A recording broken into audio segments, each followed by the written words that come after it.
Se ouvires atento à voz do Senhor, teu Deus, e fizeres o que é reto diante dos seus olhos, e deres ouvido aos seus mandamentos, e guardares todos os seus estatutos, nenhuma enfermidade virá sobre ti das que enviei para os egípcios, pois eu sou o Senhor que te sara.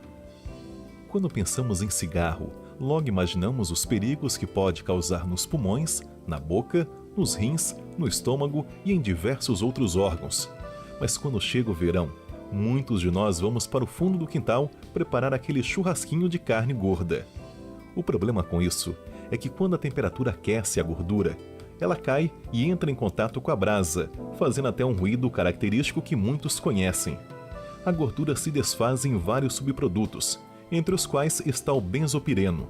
1 libra ou 453 gramas de carne gorda podem produzir o equivalente a 5 miligramas de benzopireno, a mesma quantidade produzida por 300 cigarros. A única diferença é que não desenvolvemos câncer dos pulmões, mas aumentamos o nosso risco de desenvolver câncer do intestino. Podemos dizer que o cigarro é uma raposa grande e o churrasquinho é uma raposinha. O que a Bíblia diz? Apanhai-nos as raposas, as raposinhas, que fazem mal às vinhas, porque as nossas vinhas estão em flor. Precisamos abrir a temporada de caça às raposinhas, vivendo de forma mais saudável, para que Deus possa cumprir em nós tudo o que Ele pretende, e possamos realmente ser um exemplo para o mundo. Lembre-se da promessa de que quando obedecermos aos mandamentos de Deus e aos seus preceitos, outros povos dirão: veja que povo belo e perfeito, nenhuma enfermidade chega em sua casa.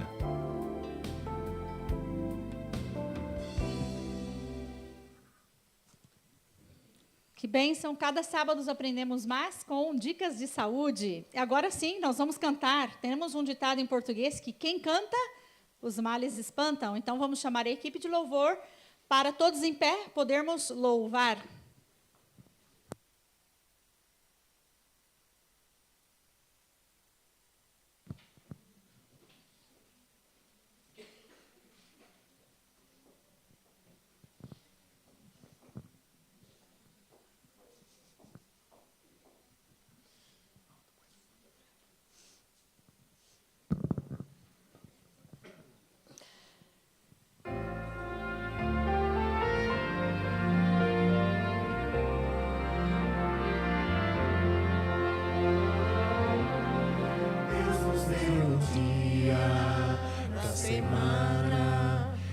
Pensamos no que Ele fez, separado, abençoado, santificado, dia de louvor, dia lindo, escolhido, como verdadeiro memorial, para lembrarmos constantemente que o grande Deus é um Criador.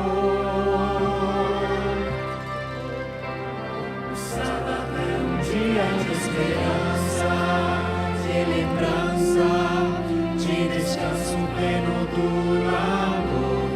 Dia de esperança, de aliança, entre o povo e o seu Senhor. Dia de alegria, de harmonia, dia de canção e poesia, tempo abençoado. Dia do Senhor, livres de cuidados desta vida, nos voltamos para o Salvador, estudamos a palavra, aprendemos mais do seu amor, esse dia tão precioso. Dedicamos tempo pra servir aos que tanto necessitam, já que são um pouco de amor. O sábado é um dia de esperança, de lembrança, de descanso pleno do amor. É dia de esperança, de aliança,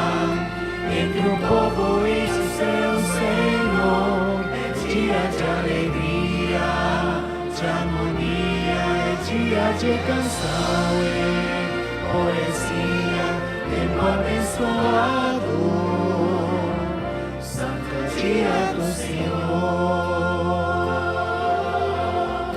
De um sábado a outro sábado, adoraremos juntos ao Senhor. Na terra renovada por toda a eternidade, exaltaremos seu amor. O sábado é um dia de esperança, de lembrança, de descanso pleno do labor. É dia de esperança, de aliança entre o povo e o seu Senhor. É dia de alegria, de harmonia, é dia de canção e poesia, tempo abençoado, tempo consagrado, tempo incomparável, santo dia do Senhor.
Vamos a colocarnos de rodillas para una palabra de oración.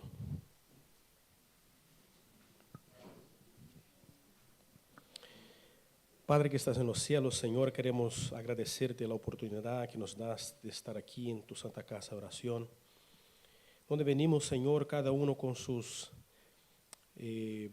problemas, ansiedades, sueños, y tú conoces todo, Señor. Tú nos sondas, nos conoces desde pequeñito, desde antes de nacer, y queremos, Señor, colocar delante de tu trono de gracia todos nuestros pedidos, colocar nuestros seres queridos también que están con problemas de salud, amigos, para que tú puedas, Señor, atender a nuestras peticiones siempre según tu santa voluntad. Señor, también queremos colocar delante de tu trono de gracia a las personas que están pasando problemas en el trabajo, ya sea por problemas de sábado o cualquier tipo de problema laboral. Sé con ellos, Señor, también las familias, problemas con los hijos, con matrimoniales, Señor. Atiende, mira a las familias, Señor, a los matrimonios, parejas, nuestros jóvenes, Señor, niños. Sabemos las dificultades que enfrentamos, Señor, aquí en esta sociedad tan difícil que muchas cosas van contrarias a tus planes. Dales fuerza, Señor, ánimo, para que puedan seguir tus caminos. Señor, queremos entregar nuestra vida en tus manos, pedimos perdón para nuestros pecados, todo eso lo pedimos en el nombre de Jesús. Amén. Podéis sentaros. Vamos a ver ahora el video Probad y Ved.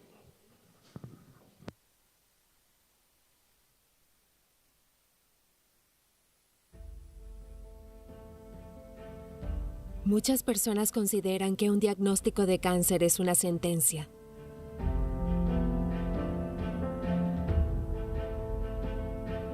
Jimmy, mi esposo, me ungió 2 veces. La unción es para la sanación. Y me dijo, ¿no quieres vivir? Eso me impactó, porque vivir era lo que más deseaba.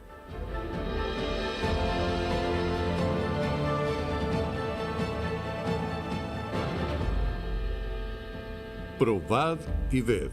Historias de fe y fidelidad. Prescripción. Sumisión total.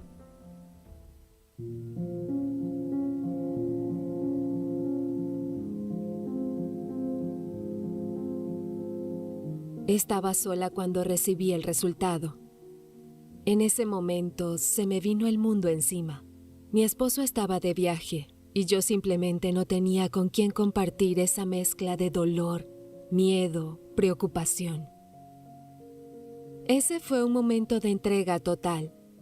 Decidí someter totalmente a Dios mi vida, mi enfermedad, mis deseos, todos mis sentimientos, mis pensamientos, mi familia, mi pasado, mi futuro, porque sabía que pasara lo que pasara, Dios es bueno y su voluntad es buena. Pero soy humana y lo primero que pensé cuando recibí el diagnóstico fue, Dios mío, todavía tengo hijos pequeños, todavía tengo tantas cosas que quería hacer por ellos como madre. Muchas personas entienden el diagnóstico de cáncer como una sentencia. Y de hecho es una enfermedad traicionera, maligna y que puede llevarnos a la muerte. Soy esposa de un pastor y madre de 4 hijos. En nuestra casa siempre hemos tratado de poner en práctica los principios bíblicos y las orientaciones del espíritu de profecía. La mejor prevención para la enfermedad ya ha sido prescrita. Son los remedios naturales, la templanza, el aire puro, el agua pura, luz solar, descanso, alimentación saludable, ejercicio físico regular y, sobre todo, confianza en Dios. Me sometí a algunas cirugías y cuando después de la cirugía el médico me dijo que necesitaría quimioterapia y radioterapia, me quedé desconcertada. Tenía que decidir, ¿lo hago o no lo hago? Por mucho que me hubiera entregado a Dios, me invadían susurros de duda. ¿Por qué me estaba pasando esto? ¿Dios estaba cuidando de mí? ¿Qué camino debía seguir? Fuimos a casa, oramos, hablamos con algunas personas y optamos por el tratamiento natural. Yo pasaría 40 días en una clínica natural para recibir tratamiento. Me encontraba en una encrucijada porque quería honrar a Dios siguiendo los consejos de salud que Él nos dio. Pero tampoco quería ser terca e ir en contra del tratamiento convencional porque sé que Dios también da sabiduría a los hombres. Mi doctora, a quien pude hablarle de mi fe, aceptó y respetó mi decisión de seguir con el tratamiento natural. Pero otro, que ya había tenido cáncer, me miró y me dijo, ¿no quieres vivir? Eso me impactó, porque vivir era lo que más deseaba, pero sobre todo, quería dar testimonio de la fidelidad, el cuidado y el amor de Dios. En 2 ocasiones, Jimmy, mi esposo, me ungió. La unción es para la sanación, pero también para el descanso. En mi caso, fui sanada, pero no siempre es así. Y si Dios decidiera que era hora de descansar, yo estaría en paz. Hoy estoy libre de cáncer. Pero, ¿y si el tratamiento no hubiera funcionado? ¿Y si la enfermedad hubiera vuelto? Durante todo este proceso aprendí que no debo seguir las instrucciones de Dios a cambio de salud o cualquier otro beneficio. Pero debo obedecer a Dios porque Él es mi creador y el resultado está en sus manos. Obedecer a Dios es confiar en su fidelidad, en su bondad, en su amor, incluso si la cura no llega. El mensaje bíblico sobre la salud y la restauración es hermoso, es precioso. Dios quiere restaurar nuestra vida. Dios quiere purificar nuestra iglesia. Dios quiere aliviar el sufrimiento de la humanidad. Adoramos a un Dios bondadoso. Probad y ved. Ha llegado el momento para que adoremos juntos a través de los diezmos y de las ofrendas.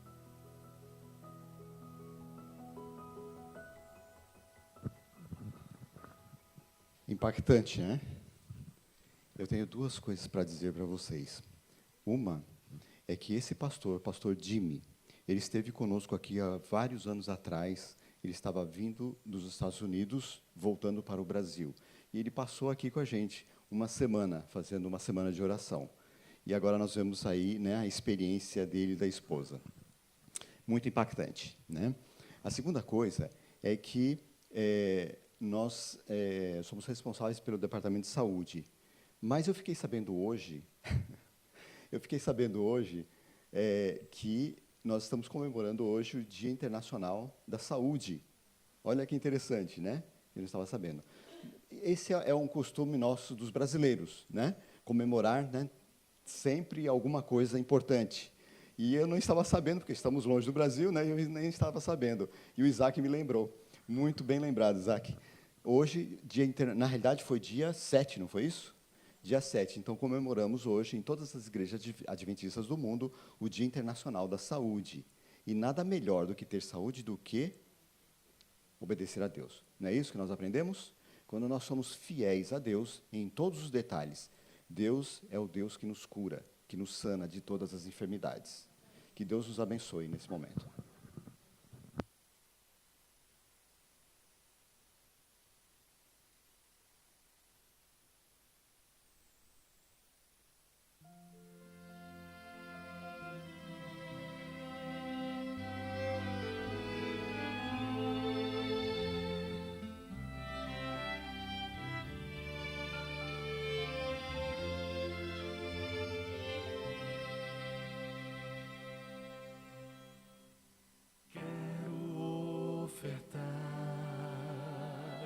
Quero devolver, quero entregar tudo, enfim, de coração. Esse é o meu louvor, minha gratidão. Vamos fechar os olhos e agradecer. Agradecer por tudo, Senhor. Obrigada por mais uma semana. Obrigado, Senhor, porque Tu está cuidando de nós a cada dia. Cuida, Pai, para que nós possamos Te obedecer realmente como devemos. A semana, para mim, passada foi um pouco difícil. Eu estava enferma, mas Tu sempre estava ao meu lado, Pai amado. Muito obrigado, porque Tu cuida de mim. E que nos lembre a cada dia que Tu está cuidando de cada um que está aqui, de cada um de nós. Perdoa, Pai, nossos pecados. E que possamos estar realmente, Pai, com essa mente de ter mais saúde, deixar o que nos faz mal, que é o que mais precisamos fazer hoje. Comemos coisas que não devemos, Senhor. Nos ajude. Nos ajude, porque sem Ti nada conseguimos.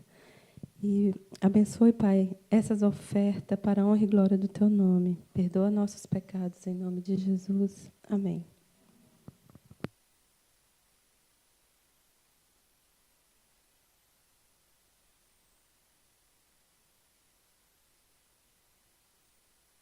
Olá, cadê os ninhos? Vem, Valentina e Felipe. Hoje vão representar aqui os ninhos, Valentina e Felipe. Vou contar uma história interessante. Creio que é interessante, Valentina. E Felipe vai me ajudar, que Felipe é muito listo. Tu também, Valentina, senta aqui. Ou aí, el segunda, onde quieras.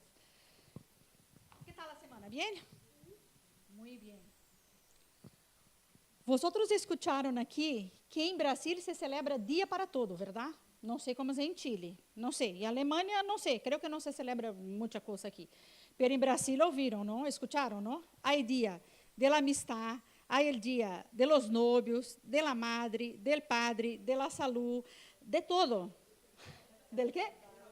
De los abuelos, me perguntaram se há dia de la comida. Uau, será que há dia de la comida? Será que é porque a comida é rica em Brasil? Pode ser, verdade? Não? Há dias para todo, verdade? Pero eu não vou falar disto, vou falar de outra coisa muito interessante também. Era só para vosotros pensar. Eu vou falar sobre talentos. ¿Sabéis o que é um talento? Sí, dile. ¿Qué tú crees que es un talento? Poder cantar bien o jugar bien al fútbol. Muy bien. ¿Y para ti? No sé. No sé. Lo que tu hermano ha dicho.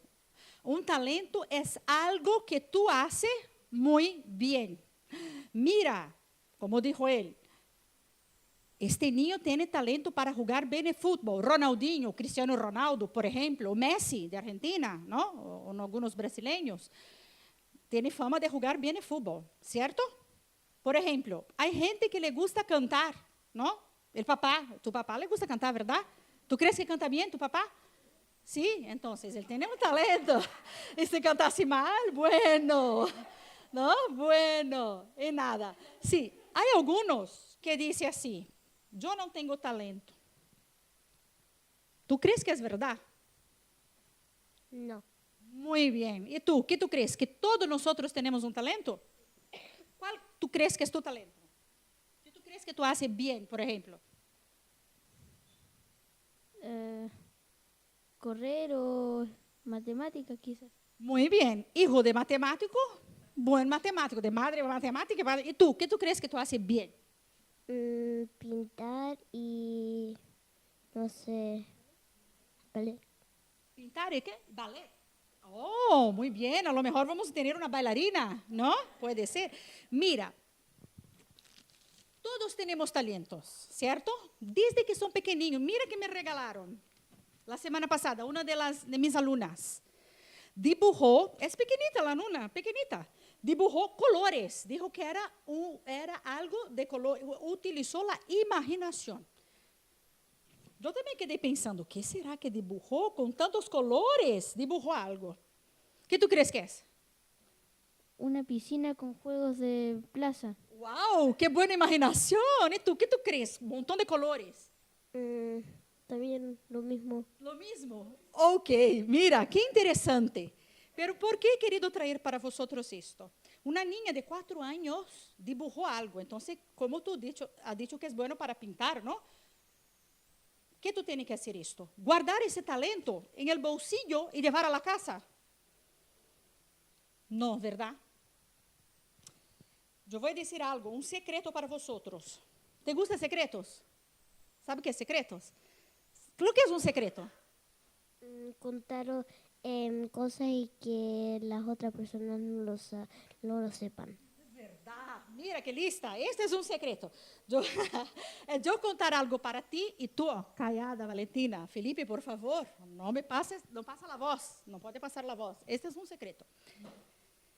Desde que somos pequeños, tenemos muchas veces un talento. Pero si no desarrolla este talento, se va a perder. Si tú es buena para pintar o para bailar, no, bailarina, si tú nunca más vas a hacer esto o lo dejas de lado, solamente si tú eres un fenómeno. Hay algunos que son fenómenos. Puede ser también. Nunca practicó y llega, ¡pah! ¿No? Hay. Pero en general, tú tienes que practicar para se quedar mejor. Hasta los buenos cantantes, si no canta más, la va a perder.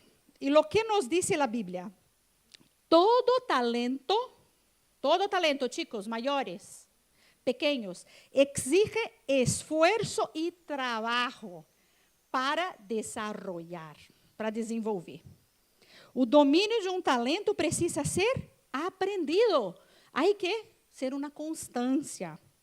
Precisamos compartir los talentos con los demás y al utilizarlos, ellos van a se desarrollar. Isso está em Mateus 25, 29. Entonces, si vosotros tenéis ese talento, Felipe, haga más matemática, corre más para a lo mejor ser un muy bueno atleta, por ejemplo, ¿verdad? Entonces, Valentina, hay que compartir estos talentos, principalmente en la iglesia, con los amigos, con los demás. Si tú eres bueno para pintar, tú puedes pintar algo y regalar a una amiga que está malita, llevar a su casa, ¿no? A la escuela, ¿no? Por ejemplo, ¿sabía, Felipe, que hay personas que son maestros de fútbol o de corrida y van a otro país ser voluntario para ayudar a estos niños? Entonces, hay que desarrollar estes talentos, ¿ok? Esto es la historia de hoy, que no podemos, chicos, pequeños y mayores, nunca decir, yo no tengo talento. Oh, talento solo tiene el pastor para predicar. No, no. Tú puedes hablar de Jesús en tu escuela para una amiga. Y Felipe puede hacer muchas cosas para Dios y todos nosotros aquí, ¿ok? Y si no desarrollamos, guardamos en casa, vas a perder, ¿no? Mira, mirei para el pastor, que ele já está me ponendo pilas. Pedro canta desde que tenía 5 años. Desde que tenía 5 años. Pedro nunca, voy a contar un secreto, ahí está el secreto, nunca hizo una clase de música, de canto. No tenía pasta, dinero para estudiar piano. ¿Y qué pasó? ¿Él guardó para él? No. Él cantaba y su padre predicaba. Y cuando él tenía ya 30 años, casi 30 años, grabó un CD. Que podía ter traído el CD de Pedro, porque ya se acabó, só hay uno que lo guardé. Se acabó todos, venderam todos, los 1000 CDs. Foi a Estados Unidos e hizo una gira. Claro, porque para gravar un CD gasta mucha pasta, ¿sabías? Pero él no guardó para él. Él cantó y Dios lo abençoou, lo bendijo. E ele sigue cantando. Agora está um pouco assim, porque agora já tem o pastorado. Pero não podemos nunca guardar nossos talentos. E nunca dizer, eu não tenho dinheiro, não vou fazer mais, não vou pintar mais, não vou correr, não vou estudar matemática, porque não tenho pasta para entrar em uma universidade buena. Não, pero Deus pode fazer um milagro se ponemos os talentos em las manos del Senhor. ¿Ok? Entonces esto, vamos entonces pensar en casa con mamá y papá lo que podemos hacer con los talentos que tenemos y los mayores también, ¿no? Muchas veces yo invito a las chicas, los hombres, mujeres, vamos a hacer tal cosa. Ah, no me pone para hacer esto, Eloísa, adelante, yo sudo. A gente que empieza a sudar, no pasa nada, esa es la primera vez. No pasa, no hay que estar aquí adelante, pero se puede hacer muchas cosas en los bastidores para Dios, ¿ok? Então, se vamos sentar com mamãe e papá e poner a pintar, a colorear e regalar a la gente. ¿Ok? Um besito.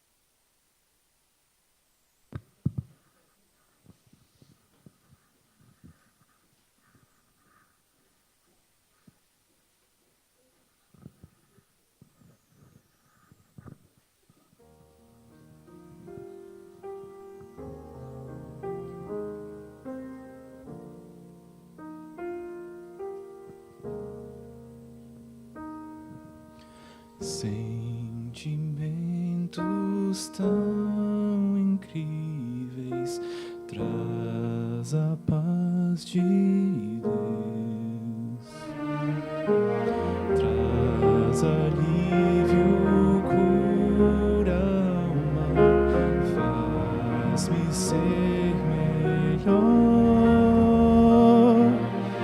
E o passado que deixa de existir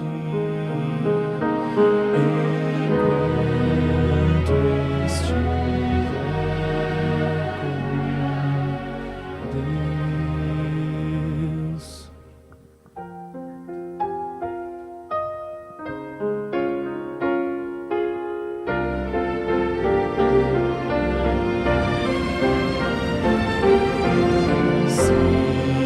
Quiseres hoje agora, ela pode vir. Basta orar ao Pai que tudo vê, dela receber. Ansiedade não terás se tiveres paz.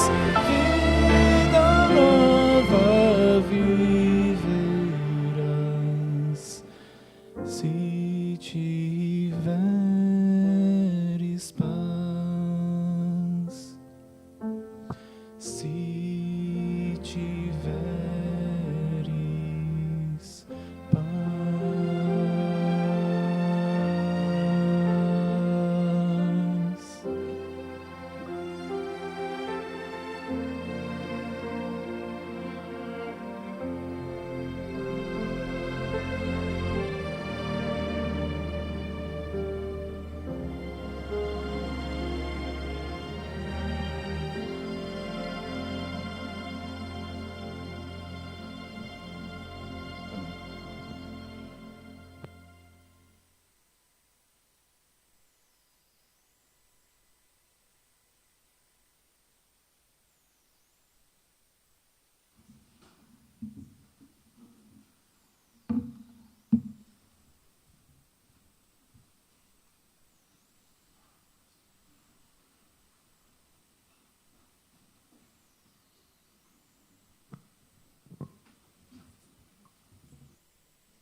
Feliz sábado. Acho que pode ser um pouquinho mais forte. Vai falar de novo. Feliz sábado. Que bom que estamos na casa de Deus, que a paz de Deus, que a graça dele possa inundar o seu coração nessa manhã. Agradeço a Deus pela oportunidade de estarmos aqui. A gente precisa estudar e isso contribui para nós mesmos, né? Agradeço o pastor também pelo convite.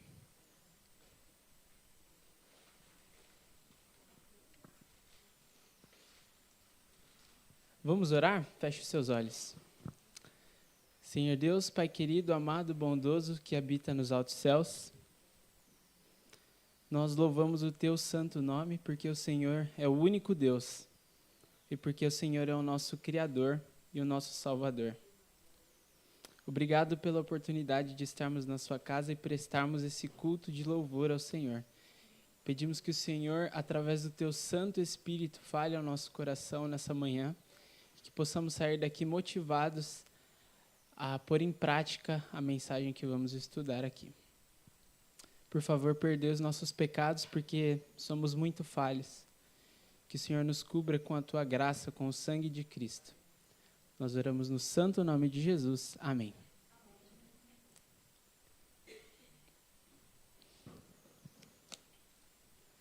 Adam, espero não te dar muito trabalho, mas acho que eu fico mais à vontade me movimentando aqui, tá bom? Então, hoje nós vamos estudar a última mensagem para esta geração. E essa é uma mensagem que você precisa entender profundamente, precisa viver verdadeiramente e pregar fervorosamente.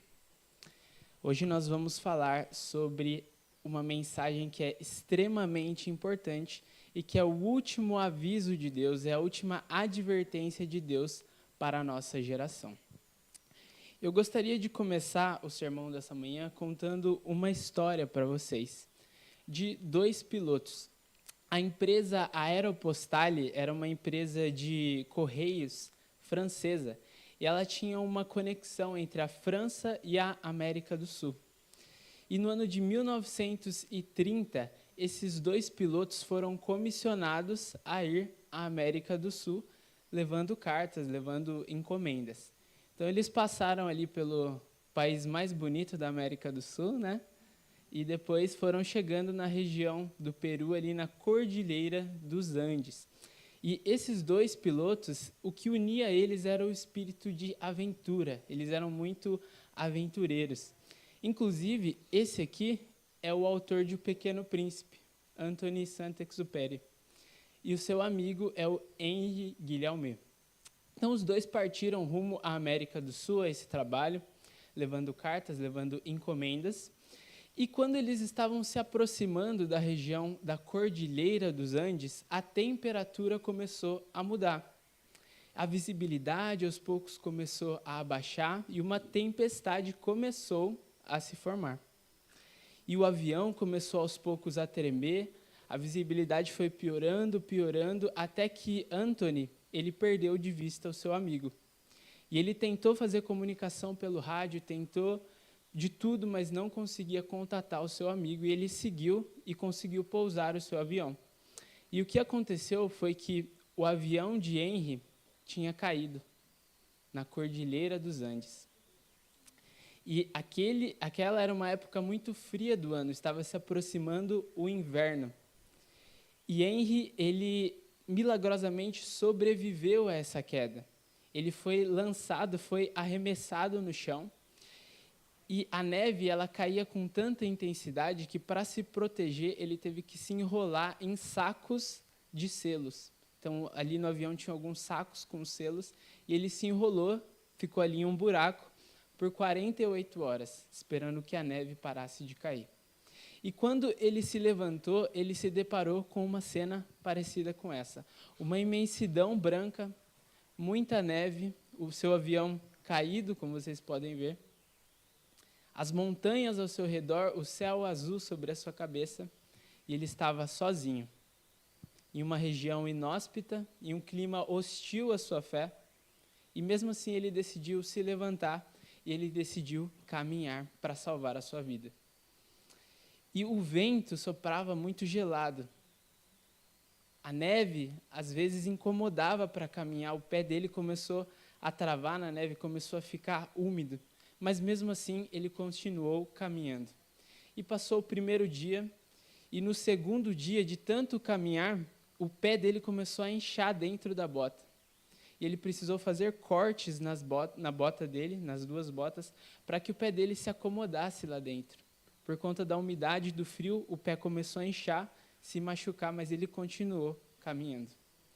E passaram-se o segundo, terceiro, quarto dia, chegou a noite e a manhã do quinto dia. Com dificuldade, com medo, sozinho, desnutrido, sem energia, ele continuava a caminhar. Mas o quinto dia foi o dia de mais estresse psicológico, físico, e a única vontade dele era desistir. A vontade dele era se deitar naquele chão, fechar os olhos e morrer por ali. E ele chegou a se ajoelhar, ele chegou a ensaiar o que ele ia fazer nos últimos momentos da vida dele. Foi quando, como um raio, veio à sua mente o contrato da cláusula do seu seguro de vida. E ele lembrou que se o corpo dele não fosse encontrado, a sua família não ia receber um centavo desse seguro. E ele levantou a sua cabeça e viu algumas rochas à sua frente. E ele falou, bom, se eu me levantar e eu caminhar até essas rochas, pode ser que eu me deite ali em cima, eu não vou ser coberto pela neve e vão encontrar o meu corpo. E assim ele se levantou e caminhou e chegou nessa primeira rocha. E quando ele chegou nessa rocha, ele viu outra rocha à frente. E ele falou, bom, mais alguns passos, vou caminhar mais um pouco. E ele caminhou e chegou até aquela rocha. E daquela outra e outra, até que ele foi encontrado por um grupo de pessoas. Se voltou com o seu amigo, eles abraçaram, choraram, e ele disse assim para o seu amigo, o que eu fiz, nenhum animal haveria feito. Apesar do estresse, apesar de todos os problemas, ele conseguiu voltar para salvar a sua vida. Assim como Henry, nós vivemos em um clima hostil à nossa fé. Um mundo gelado, onde os ventos das tentações tentam nos derrubar a todos os momentos. Onde o pecado, como a neve, atrasa os nossos passos. E Satanás quer que você caia sobre esse mundo e que você fique por aqui. Que você desista da sua caminhada rumo ao céu. Mas durante essa caminhada nós somos comissionados. E Paulo ele diz que nós devemos estar vestidos com a armadura de Deus, não é isso? E apesar dos nossos pés feridos e calejados, nós devemos estar calçados com a preparação do evangelho da paz. Muitas vezes nós ouvimos que a igreja é como um hospital. Vocês já ouviram essa frase? Não falem mais essa frase. A igreja é como um exército. A Bíblia apresenta a igreja, o povo de Deus, como sendo um exército. E nós devemos estar prontos para a guerra. Nós devemos estar prontos para a batalha contra o mal. E isso envolve levar uma mensagem, que é a mensagem que nós vamos estudar nessa manhã, a última mensagem de advertência a essa terra, nessa geração. Sobre essa mensagem que nós vamos estudar, eu gostaria de fazer uma pergunta que eu ouvi uma vez em um programa que eu gosto de acompanhar. Se você tivesse uma mensagem e você pudesse enviar essa mensagem a todos os habitantes da Terra, qual mensagem você enviaria? Jesus te ama. Alguém mais tem alguma outra mensagem? Jesus voltará. Alguma outra? Alguém quer dizer? Jesus é o único caminho. Todas essas são mensagens importantes. Como a Heloísa falou, a mensagem mais importante para esse tempo é a mensagem de que muito em breve Jesus voltará. Sem essa mensagem, a Bíblia não faz sentido. Sem o céu e sem a eternidade com Cristo, qual é o sentido da nossa fé? Mas junto com essa mensagem vem uma outra mensagem que dá poder a essa mensagem e que adverte os habitantes dessa terra a como eles deveriam viver nos últimos momentos da história desse mundo. Sobre essa mensagem, olhem o que Ellen White escreve. Em sentido especial foram os adventistas do sétimo dia postos no mundo como vigias e portadores de luz. Foram incumbidos de uma obra da mais solene importância, a proclamação dessa mensagem que a gente vai estudar hoje. Nenhuma obra há, olha só, prestem atenção, nenhuma obra há de tão grande importância. Eles não devem permitir que nenhuma outra coisa absorva a sua atenção. Que mensagem é essa sobre que ela está falando?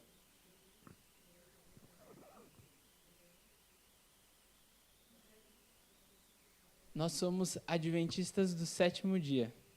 E essa mensagem está na identidade da nossa igreja. Inclusive está no nosso logo. Quem sabe o que simbolizam essas chamas? As 3 mensagens angélicas. Sobre essa mensagem, Ellen White está falando. Essa é a única e a última mensagem que nós deveríamos nos concentrar para esse tempo. Porque é através dessa mensagem completíssima que os habitantes da Terra precisam ser advertidos nesse momento. E é sobre isso que nós vamos estudar nessa manhã. Espero que você tenha a sua Bíblia em mãos. A gente vai usar bastante a Bíblia. Eu vou pedir para o Gilson já... O Gilson vai me ajudar com alguns textos, então já pode ler esse para a gente. E vi outro anjo voar pelo meio do céu, e tinha o evangelho eterno para proclamar aos que habitam sobre a terra, e a toda nação, e tribo, e língua, e povo, dizendo com grande voz: temei a Deus e dai-lhe glória, porque é vinda a hora do seu juízo. E adorai aquele que fez o céu, e a terra, e o mar, e as fontes das águas. Exato. A gente vai começar falando um pouco sobre aqueles que carregam essa mensagem. E eu queria que você prestasse atenção em uma coisa aqui. O anjo carrega essa mensagem e ele tem um evangelho eterno para dar a todo o mundo. Deus comissionou homens ou anjos para pregarem o evangelho? E por que o anjo aqui está carregando essas mensagens aqui? Isso nos diz que essa mensagem, primeiramente, ela tem um caráter muito elevado. Ela é de extrema importância. O segundo ponto nos diz sobre a santidade daqueles que carregam essa mensagem.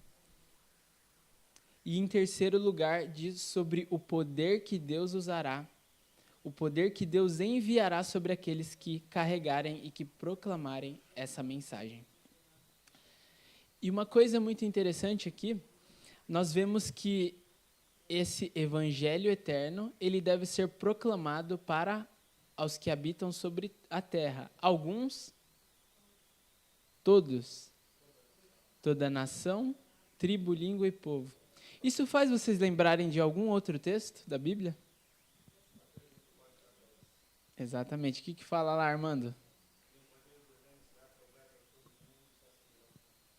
Exato. E tem um outro texto ainda.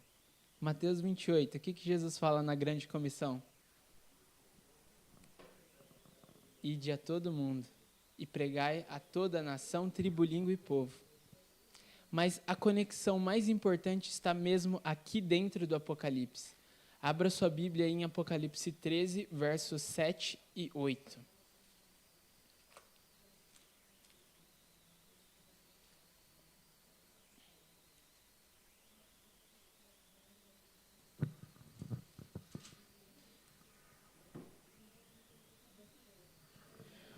Foi-lhe dado o poder para guerrear contra os santos e vencê-los. Foi-lhe dada a autoridade sobre toda a tribo, povo, língua e nação. Todos os habitantes da terra adorarão a besta, a saber, todos aqueles que não tiveram seus nomes escritos no livro da vida do Cordeiro, que foi morto desde a criação do mundo. Olha só, aqui Apocalipse está falando sobre a besta, primeiramente a besta que surge do mar. E agora a gente vai dar uma olhada no capítulo 13, verso 14, que diz assim, ó, sobre a besta da terra. Seduz aqueles que habitam sobre a terra por causa dos sinais que lhe foi permitido realizar diante da besta, dizendo aos habitantes da terra que façam uma imagem à besta. Pula agora para o verso 16. A todos os pequenos, os grandes, os ricos e os pobres, os livres e os escravos, faz com que lhe seja dada certa marca na mão direita ou na testa. Nós vemos que esses poderes, eles são governados por quem? Por Satanás. E através desses poderes, Satanás ele quer enganar alguns só? A todos. Satanás quer que os seus enganos sejam tão grandes que sejam para todas as pessoas. E Jesus disse o quê? Que se os escolhidos, se não fosse pela ação divina, até os escolhidos poderiam ser enganados. Diante das maravilhosas enganos de Satanás, será que Deus não faria nada? Será que Deus ele ficaria passivo diante disso? É justamente nesse contexto que Deus levanta o povo que proclama as 3 mensagens, que deve ir a todas as nações, tribos, língua e povo. E eu pergunto já para você, você tem sido um proclamador dessa mensagem? Você como adventista do 7º dia, você conhece essa mensagem? Pense na pessoa que você mais ama, que ainda não se entregou a Jesus. Ela já ouviu essa mensagem? Nós precisamos ser os portadores dessa mensagem, que é nossa missão como adventistas do 7º dia. Seguindo, nós vemos aqui em Apocalipse capítulo 14 que esse anjo ele faz algumas referências a pontos relacionados à adoração. Ele diz: temei a Deus, dai-lhe glória e adorai. Então, tudo isso está relacionado à obediência e à adoração. E eu queria que, nesse momento, vocês pensassem na adoração como um presente que nós entregamos para Deus. Não que Ele precise recebê-lo, mas que o agrada. Eu planejei aqui fazer uma brincadeira com o Júnior para a gente entender isso, mas vamos pensar que eu fosse dar um presente para o Júnior. Será que seria bom eu dar um gel de cabelo para ele? Mas eu gosto, eu uso. Ou talvez um pente. Porque o presente é para mim ou é para ele? É para ele, não é? E quando a gente vai dar um presente, a gente baseia nos gostos da pessoa ou nos nossos? E a adoração é exatamente assim. E nós costumamos, às vezes, a falar, não, mas esse jeito aqui de adorar é de acordo com a minha cultura. Ou eu gosto desse tipo aqui de coisa. Não, pode ser assim porque Deus ele aceita todas as diversidades. Mas não é sobre mim, é sobre Ele. Não é do jeito que eu gosto, é do jeito que Ele pede. E essa mensagem faz um chamado para que nós adoremos a Deus, para que nós sirvamos e obedeçamos a Ele, não do jeito que nós escolhemos, mas do jeito que Ele nos pede. Abra sua Bíblia em Eclesiastes, capítulo 12, verso 13.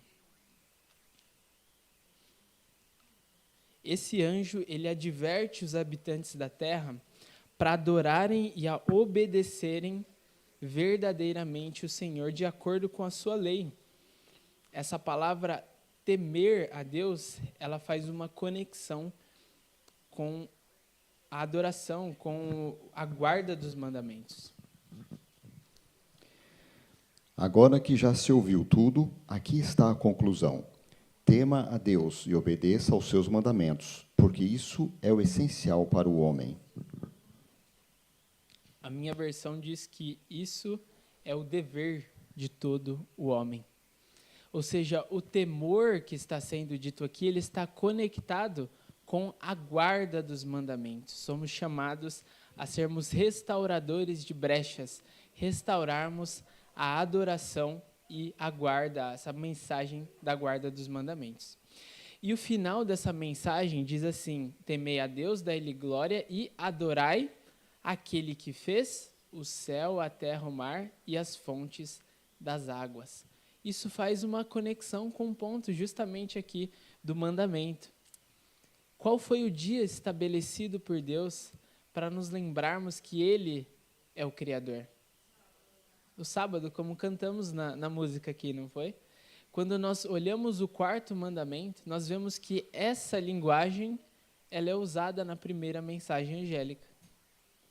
Porque em 6 dias fez o Senhor os céus e a terra e o mar e tudo que neles há.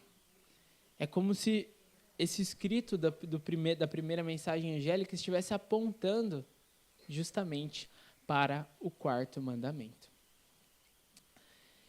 Mas a tônica, o miolo, o centro dessa mensagem fala sobre o juízo.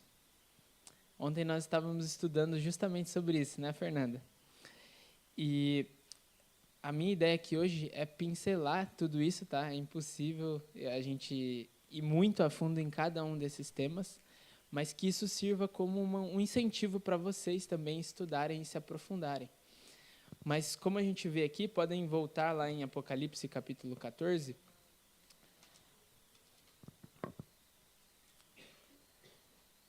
A razão que o mundo é chamado a temer a Deus, dar glória a Ele, é porque chegou a hora do juízo.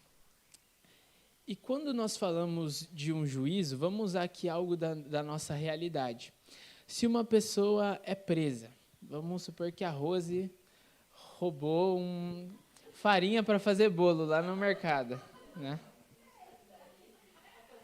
Quando a pessoa ela é presa, ela é encaminhada direto para o presídio, o policial já fala, você cumpriu aqui, você roubou farinha, então você vai ficar 5 anos na cadeia. É assim que funciona? A pessoa é presa e é levada para a delegacia, tem ali a audiência de custódia, e depois é marcado um dia que vai acontecer o quê? O julgamento dela, né? E essa palavra que está aqui, chegou a hora que ele vai julgar, chegou a hora do seu juízo, essa palavra aponta para um processo de julgamento e não para uma condenação final. Então, aqui não está sendo dito, chegou a hora que Deus ele vai castigar, mas chegou a hora em que ele vai analisar, chegou a hora do juízo. E quando a gente fala do juízo, a gente tem que ir para outro livro da Bíblia. Qual livro que é? O pastor já deu um spoiler aqui. Daniel, né? Abram a Bíblia de vocês em Daniel capítulo 7. Quem quiser pode acompanhar na tela também.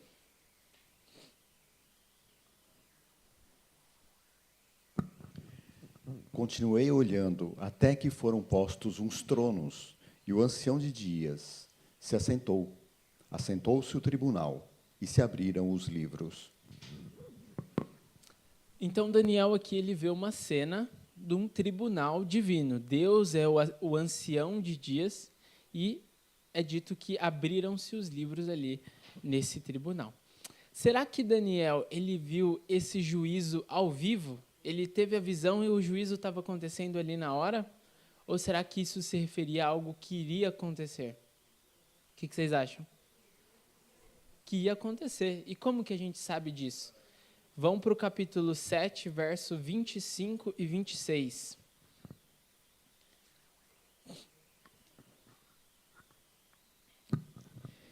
Ele falará contra o Altíssimo, oprimirá os seus santos e tentará mudar os tempos e as leis. Os santos serão entregues nas mãos dele por um tempo, tempos e meio tempo. Mas o tribunal o julgará, e o seu poder lhe será tirado e totalmente destruído, para sempre. Em Daniel 7, existe uma profecia que fala aqui de alguns animais que representam reinos. E Daniel ele fica curioso para saber sobre o chifre pequeno. Na versão do Gilson não falou muito claramente isso, mas eu vou ler aqui. E diz assim que depois desses 3 tempos e meio, se assentará o tribunal para lhe tirar domínio. Ou seja, é dada a profecia de que viria esse poder representado pelo chifre pequeno, depois o tribunal se assentaria. Deu para entender? Sobre o que ele está falando aqui.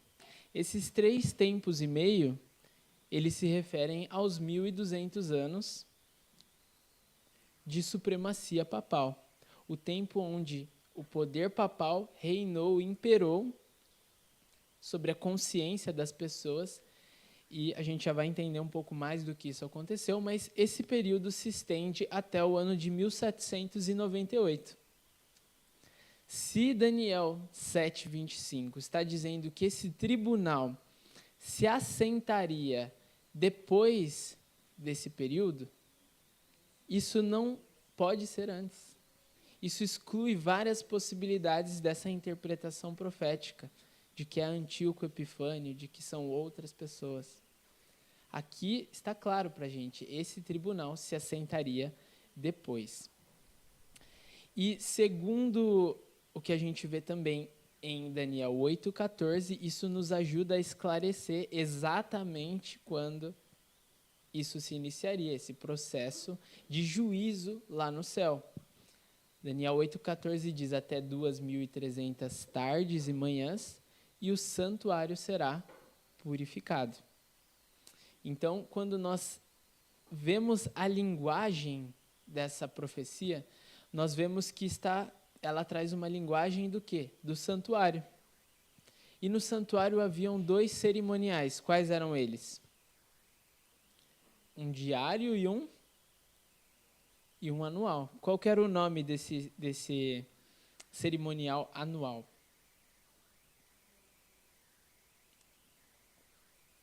Como? O dia da expiação. Esse era um dia onde Deus ele lidava com o pecado que estava sendo acumulado ali espiritualmente dentro do tabernáculo. Então, o que acontecia todos os dias? Eu pequei, eu levei o meu cordeirinho até o santuário. Ele era morto aqui e o sangue desse cordeiro ele era levado para o lugar santo e era espirrado numa cortina, num véu que tinha lá dentro. Isso simbolicamente quer dizer que o meu pecado passava para o cordeiro, então eu não precisava morrer, quem ia morrer era o cordeiro, e esse sangue estava sendo carregado para dentro do santuário. Só que uma vez por ano precisava haver uma purificação cerimonial, uma purificação espiritual do santuário também. Olha só o que diz Levíticos 16. Vamos ler os versos 30 e depois 33. Porque naquele dia o sacerdote fará expiação por vós, para purificar-vos, para que sejais purificados de todos os vossos pecados perante o Senhor. E ele fará uma expiação para o santuário. E ele fará expiação para o tabernáculo da congregação e para o altar. E ele fará expiação pelos sacerdotes e por todo o povo da congregação. Nesse dia, no dia da expiação, havia então uma purificação para o povo, mas acabava aí, era só para o povo? Para o que também que o Gilson leu? Para o santuário. Era um dia de purificação do santuário. Então, uma vez por ano, isso acontecia. E todo esse ministério que acontecia no templo, ele é identificado como sendo a sombra. Então, se eu estou aqui em frente à luz, e a minha sombra é projetada aqui na parede, qual que é a realidade? É a sombra ou sou eu? Sou eu, não sou? Dá para identificar o meu rosto, dá para ver exatamente tudo das minhas características, ali a cor da minha roupa? Não. Essa era uma parábola para algo maior, de acordo com o livro de Hebreus. Então, isso simbolizava que um dia Cristo exerceria esse sacerdócio, exerceria esse ministério também. Abra a Bíblia de vocês em Hebreus, capítulo 8.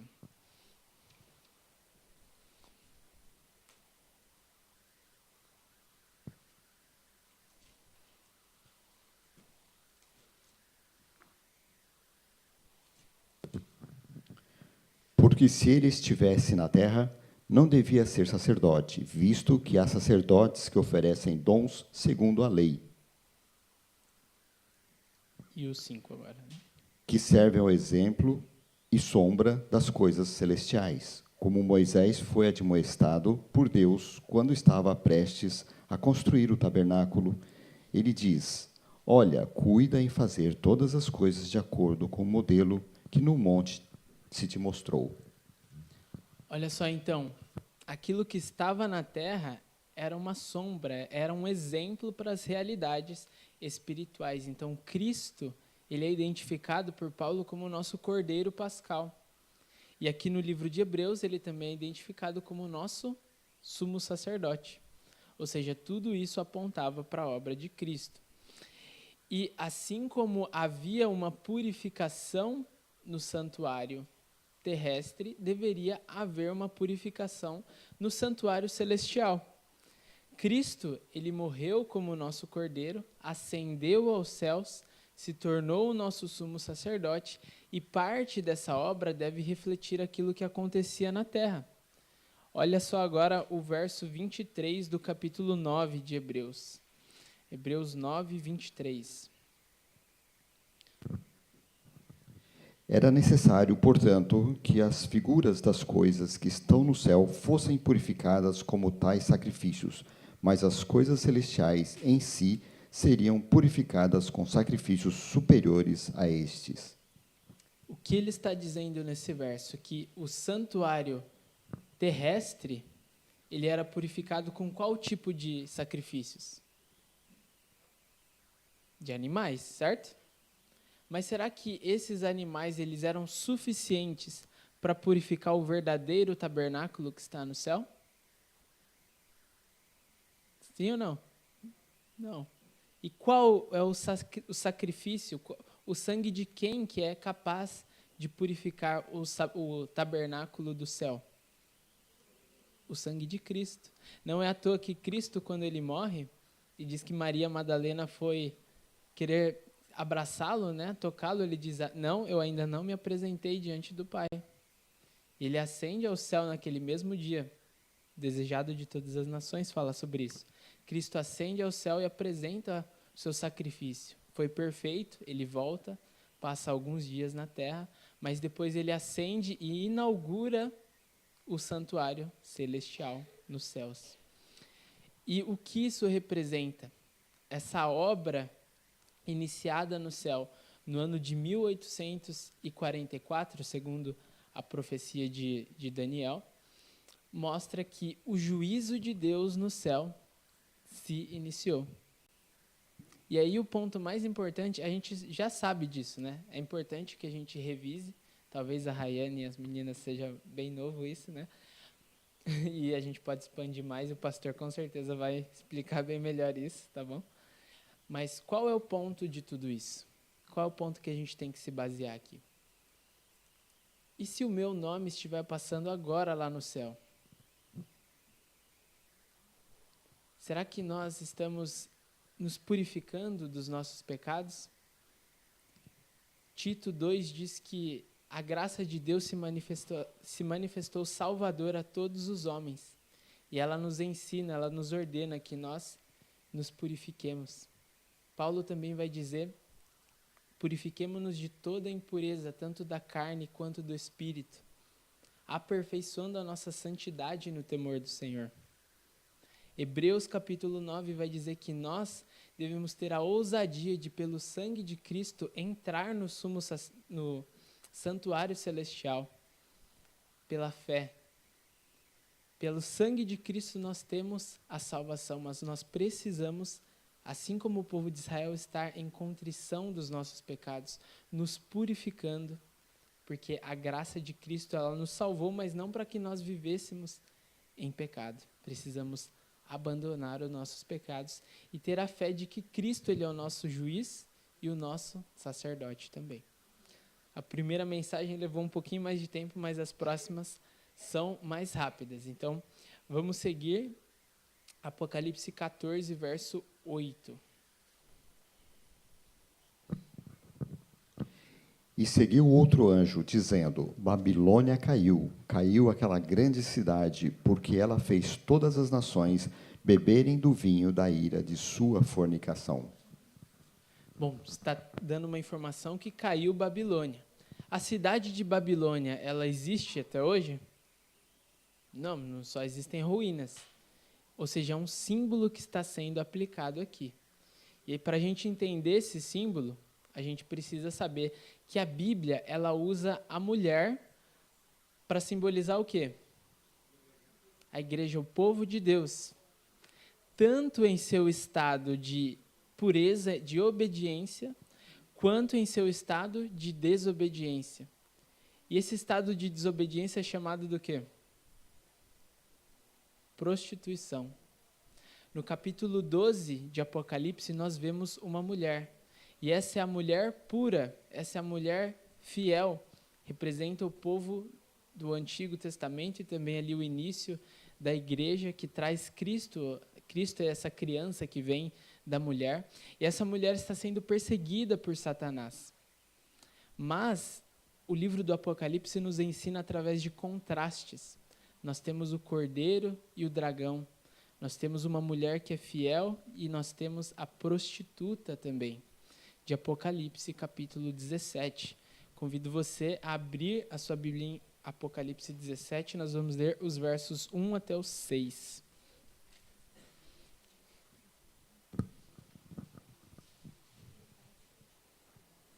E veio um dos 7 anjos, que tinham as 7 taças, e falou comigo, dizendo-me: Vem aqui, mostrar-te-ei o juízo da grande prostituta, que está sentada sobre muitas águas, com a qual os reis da terra cometeram fornicação, e os habitantes da terra foram embebedados com o vinho da sua fornicação.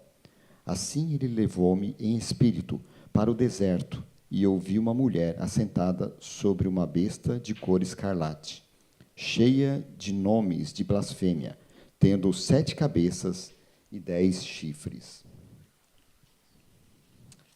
Essa mulher é chamada de Babilônia. E a segunda mensagem angélica diz que Babilônia, ou seja, caiu a grande Babilônia. Na Bíblia, Babilônia é um poder oposto ao poder de Deus. E a gente vai entender mais características que nos ajudam a identificar quem é esse poder. Primeiro, esse poder ele remete ao sacerdócio do Antigo Testamento. As roupas que ela usa são de cor vermelha, escarlate, as mesmas cores do sumo sacerdote. O sumo sacerdote tinha uma tiara na sua testa. O que estava escrito lá? Alguém sabe? Santidade ao Senhor. Essa mulher tem um escrito, aqui não tem, mas ela tem um escrito na sua testa, Babilônia, mãe das prostitutas. O sumo sacerdote também oferecia alguns tipos de incenso ou também as libações de vinho em um cálice.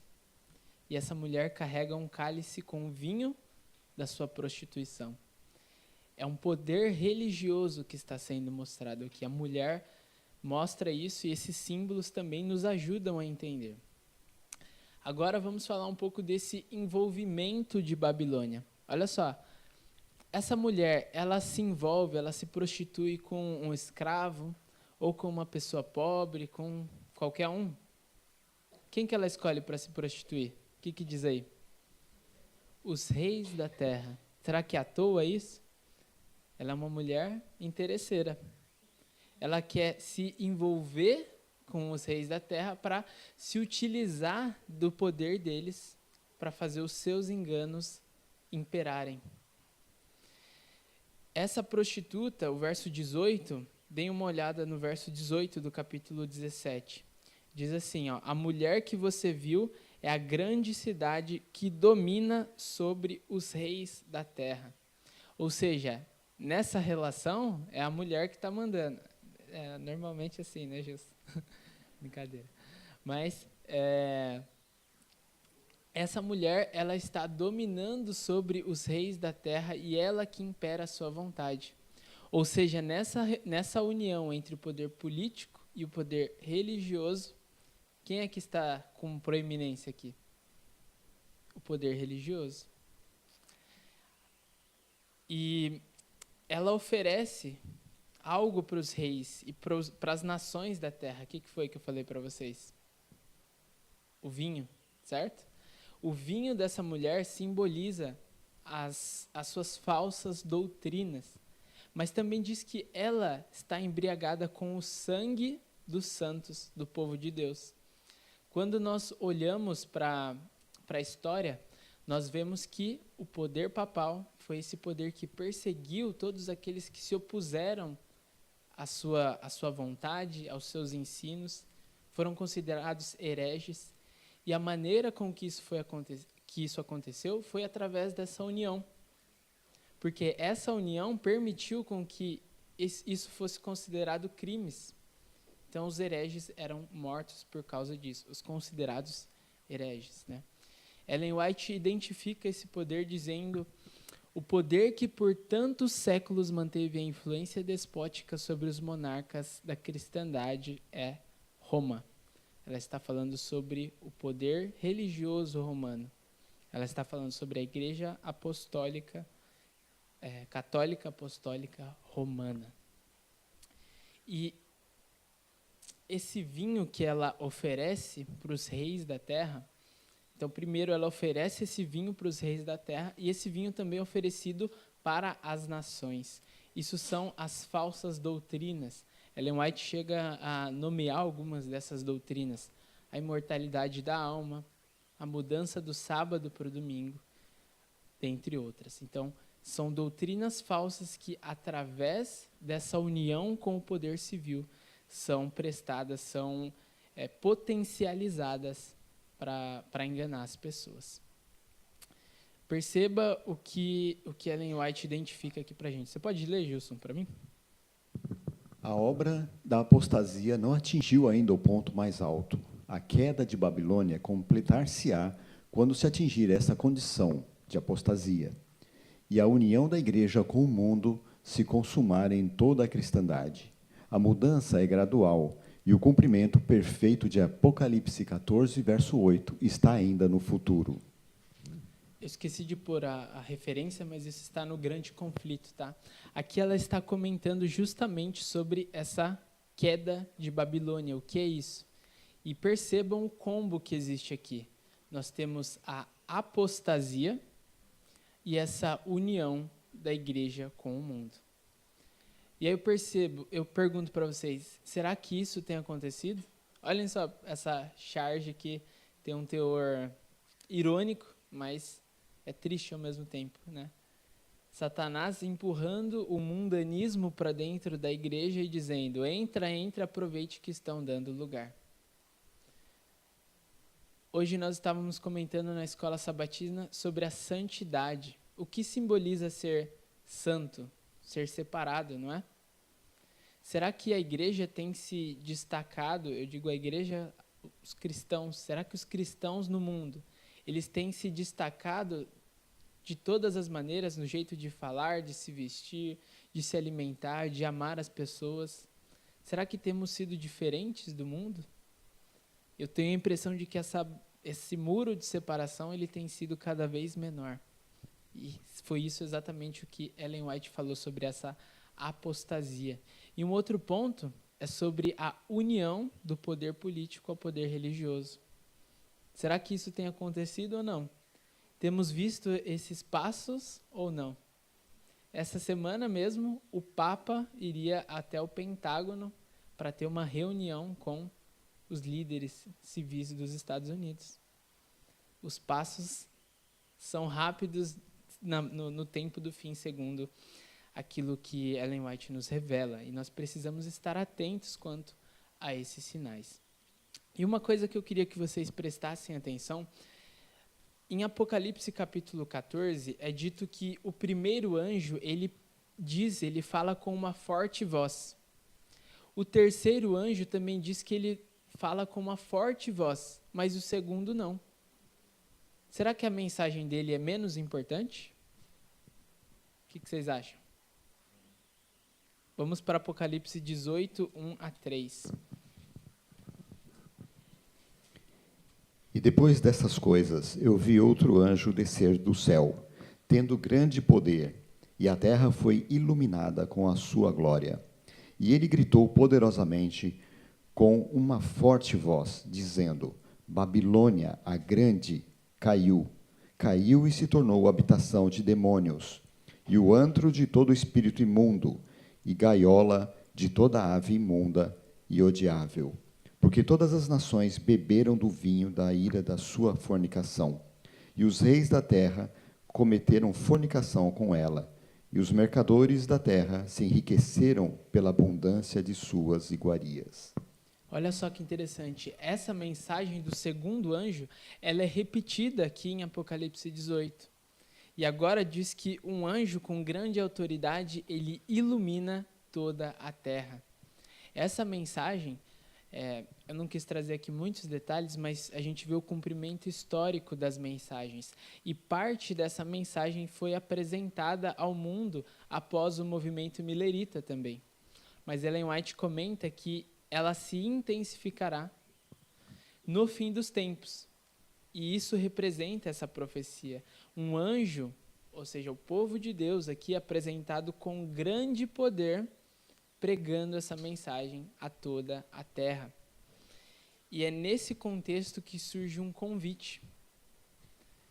Esse convite está no verso 4 de Apocalipse 18 e diz assim: ouvi outra voz do céu dizendo: saiam dela, povo meu, para que vocês não sejam cúmplices em seus pecados, e para que os seus flagelos não caiam sobre vocês.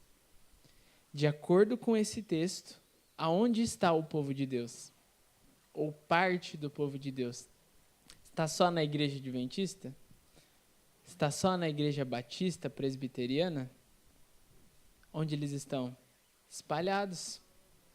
E há um convite de Deus para que saiam da confusão religiosa, para que saiam dos caminhos de erro e não sejam participantes desses pecados. E como essas pessoas vão ouvir essa mensagem? Quando nós falarmos. Quando nós nos colocarmos na missão de Cristo. Quando nós tivermos um amor de entender de que nós poderíamos estar nesses lugares.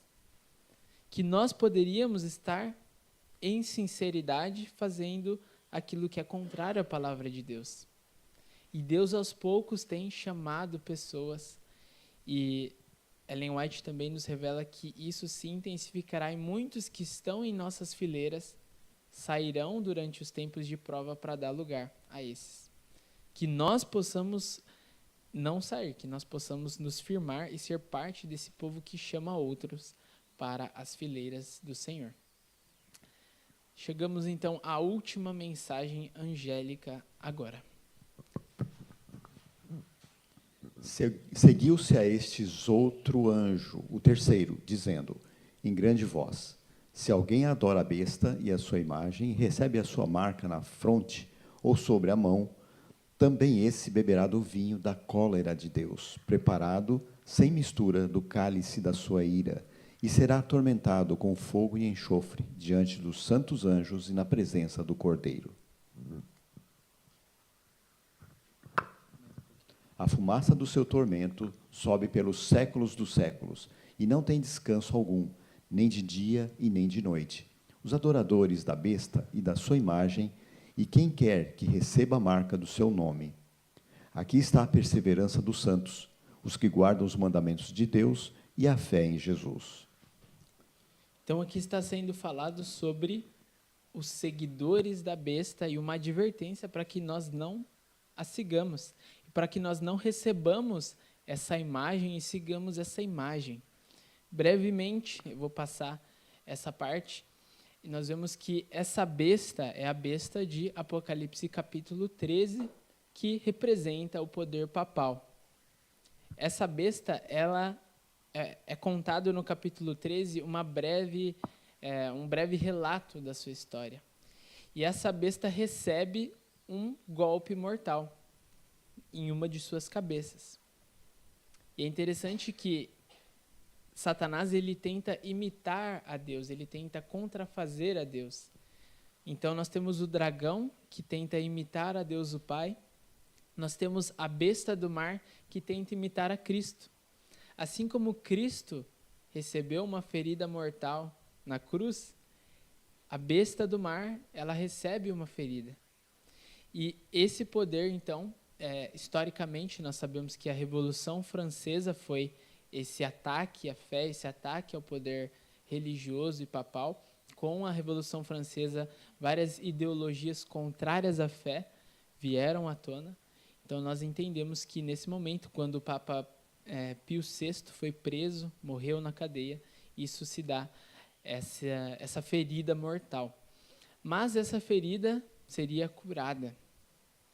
E, ao ser curada, os adoradores, ou o povo da terra seria levado a adorar a besta. E, de tabela, estariam adorando a quem? O dragão, aquele que concede o poder à besta. E no capítulo 13 ainda surge uma outra besta, que é a besta da terra, que tem uma aparência do cordeiro, mas ela fala como um dragão. E nós entendemos que essa besta representa, então, os Estados Unidos. E essa besta é que promove a criação da imagem da besta. Essa imagem ela deve refletir algo da história, algo da própria besta. Quando nós olhamos para o passado, nós vemos, como eu comentei aqui, que uma das principais características do poder papal foi essa união do poder político ao poder religioso. E o que nós entendemos através da profecia é que isso se repetirá. E que, através dessa união, a imagem da besta irá, então, agir para colocar uma marca. Como eu falei, existem paralelos, existem contrafações de Satanás. Em Apocalipse capítulo 7, nós vemos que Deus, ele sela o seu povo. Ele selará o seu povo. E aqui em Apocalipse capítulo 13, Satanás, imitando a Deus, ele também quer colocar uma marca sobre a testa e sobre a mão.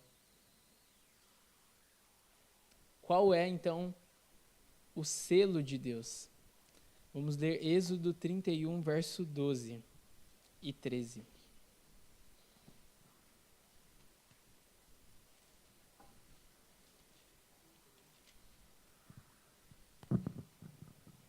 E falou o Senhor a Moisés, dizendo: Fala também aos filhos de Israel, dizendo: Certamente guardareis os meus sábados, porque é um sinal entre mim e vós nas vossas gerações, para que saibais que eu sou o Senhor que vos santifica.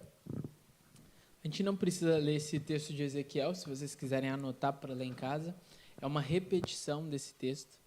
Mas o ponto é que Deus ele estabeleceu o sábado na criação para toda a humanidade. E também como um sinal externo, um sinal de identificação entre Deus e o seu povo.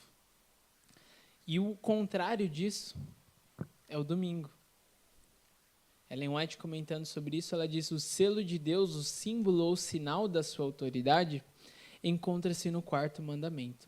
A mudança do sábado é um sinal ou uma marca da autoridade da Igreja Romana. A marca da besta é o sábado papal, que foi aceito pelo mundo em lugar do dia indicado por Deus.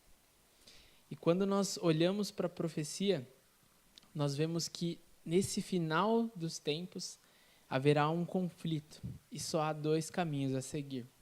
Ou eu aceito o sinal, o selo de Deus, ou eu aceito a marca da besta. Ou eu aceito o sinal da autoridade divina, ou eu aceito o sinal da autoridade humana satânica. Onde você vai estar? O ponto é que hoje nós fazemos pequenas concessões. Mas é só uma coisinha aqui que eu vou fazer no sábado. Deus não vai se importar.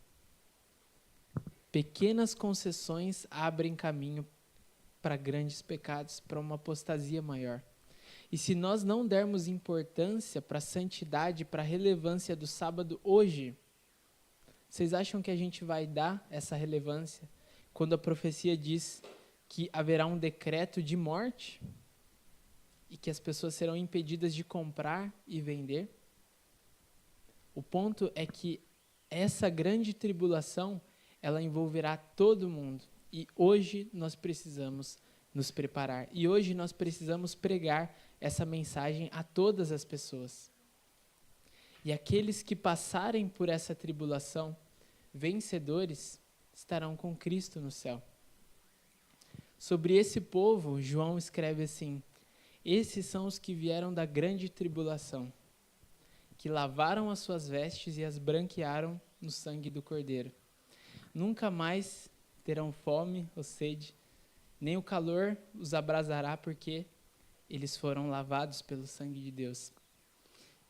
E esse povo, ele estará com Cristo na sua presença, o adorando em seu santuário, na presença de Deus eternamente.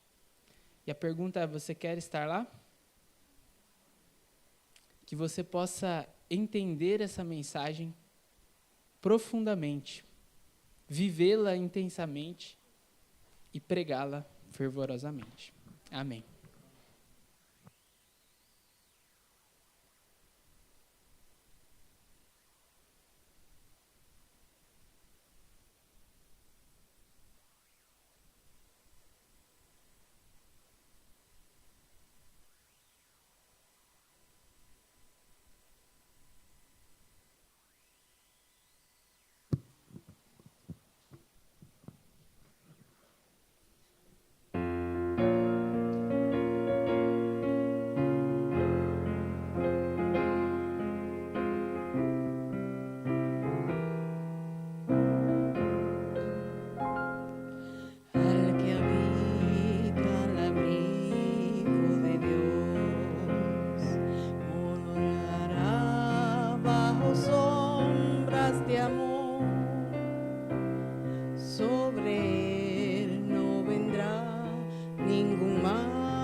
Solo allí encontraré paz y profundo amor, mi delicia con él, comunión disfrutar y por siempre su nombre alabar. El que habita al abrigo de Dios, muy feliz para siempre estará. Ángeles guardarán su salida y sus pies nunca resbalarán. Hoy yo quiero habitar al abrigo de Dios, solo allí encontraré paz y profundo amor, mi delicia con él, comunión disfrutar y por siempre su nombre alabar. El que habita al abrigo de Dios, sobre él no vendrá mortandad. Caerán 1000 y 10,000 por doquier, mas a él no vendrá ningún mal. Hoy yo quiero habitar al abrigo de Dios, solo allí encontraré paz y profundo amor. Mi delicia con él, comunión disfrutar, y por siempre su nombre alabar.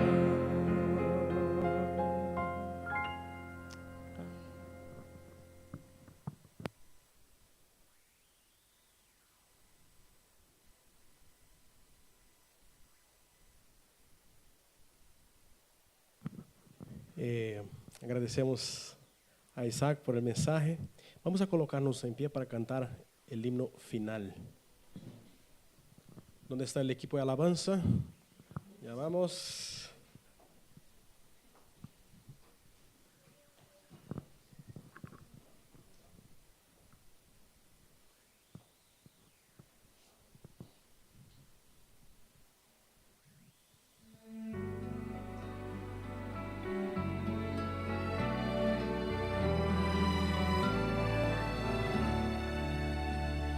Que a graça de Jesus, o amor de Deus o Pai e a comunhão do Espírito de Deus em nós. Que a graça de Jesus, o amor de Deus o Pai e a comunhão do Espírito em nós estejam para sempre, eternamente. Amém.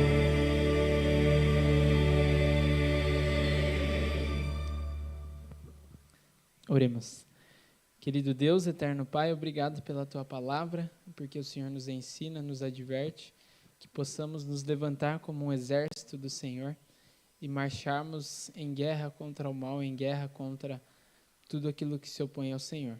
Que o Senhor nos dê a força, que o Senhor motive essa igreja e que estejamos cheios do poder do Teu Santo e bom Espírito, para que o mundo seja impactado com o Teu amor e a Tua graça. Nos dê uma feliz semana, um bom resto de sábado. Em nome de Jesus, amém.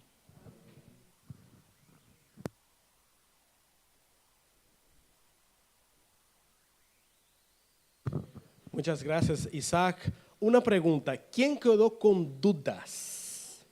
Dudas sobre profecías, sobre bestias y un montón de... Mira, un motivo más para venir al estudio, al seminario de profecía, que vamos a empezar el viernes. Ahí vamos, ¿no? Con tranquilidad, vamos a punto por punto pasar por todo eso. Entonces, si quedó con dudas, no se preocupe, ¿ok? Vamos poco a poco a estudiar todo eso, ¿ok? Que el Señor os bendiga muchísimo, que tengan una semana bendecida y tenemos un encuentro marcado próximo sábado, ¿ok? Adiós.